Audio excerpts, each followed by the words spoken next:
Bienvenue dans mon podcast quotidien de science-fiction, où chaque jour je vous emmène dans des mondes extraordinaires, où nous explorerons des œuvres littéraires, racontant des histoires fascinantes qui ont été écrites tout au long de notre histoire.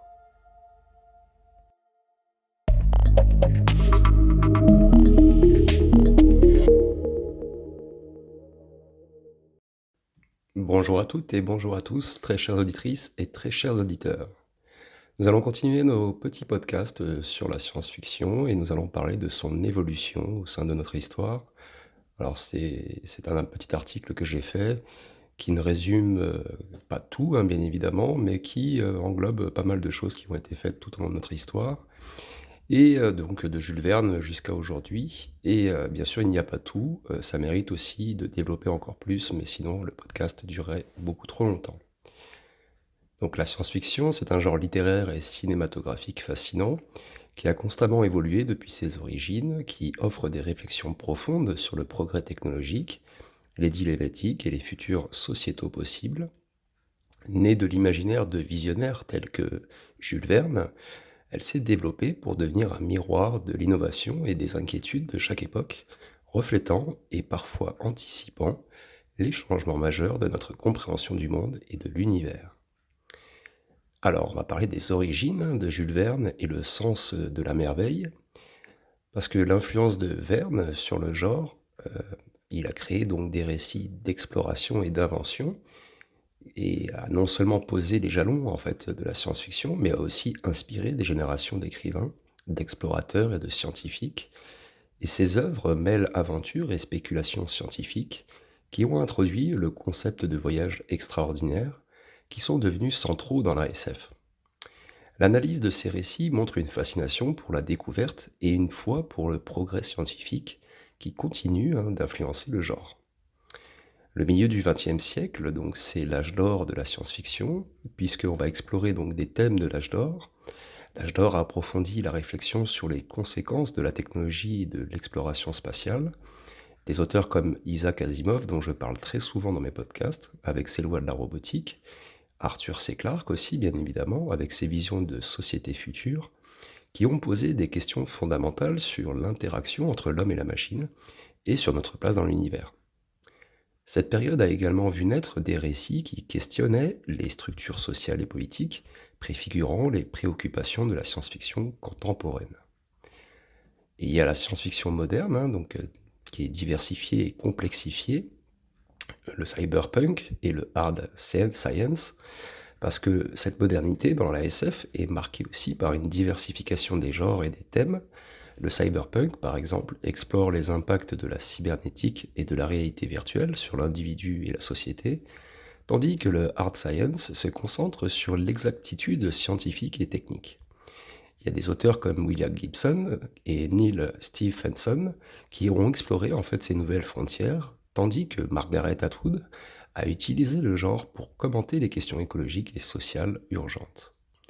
Alors bien évidemment, ça a eu un impact et des résonances culturelles, puisque la science-fiction a toujours eu un impact profond sur la culture populaire, qui influence le cinéma, la télévision et même la mode, et ça a également joué un rôle crucial dans la conceptualisation de l'avenir de la technologie, qui a inspiré des innovations dans des domaines aussi variés que l'aérospatiale, la communication et l'informatique. Par son exploration des futurs possibles et alternatifs, la science-fiction nous pousse à réfléchir à notre propre avenir et aux choix que nous faisons en tant que société. Alors, c'est l'influence croissante de la SF sur la technologie que nous allons maintenant aborder, parce qu'au fur et à mesure que la SF a évolué, son influence sur le développement technologique s'est amplifiée. Il y a des concepts autrefois considérés comme purement imaginaires, tels que les ordinateurs personnels, les réseaux sociaux et même l'IA, qui ont trouvé leurs racines dans les récits de SF. Cette synergie entre fiction et réalité souligne comment le genre inspire les innovateurs et les pionniers, qui les poussent à transformer les spéculations audacieuses en réalité tangible. La réflexion sur cet aspect met en lumière l'importance de la SF non seulement comme divertissement, mais aussi comme catalyseur de progrès. Parlons aussi du rôle de la science-fiction dans la réflexion sociétale, puisqu'elle sert également de plateforme pour explorer et critiquer les enjeux sociétaux, Par le biais des mondes et de futurs alternatifs, elle offre un espace pour questionner les directions que notre société pourrait prendre. Les dystopies en particulier servent de mise en garde contre les dérives potentielles de nos choix actuels, qu'il s'agisse de la surveillance de masse et de la manipulation génétique, ou même de la dégradation environnementale. Cette dimension critique est essentielle pour comprendre la valeur ajoutée de la science-fiction au-delà de l'aspect ludique. Elle stimule une prise de conscience et une réflexion nécessaire sur notre avenir commun. La science-fiction a un rôle qu'elle joue aussi pour l'exploration spatiale, parce que l'un des thèmes les plus persistants et fascinants de la SF, c'est bien l'exploration spatiale.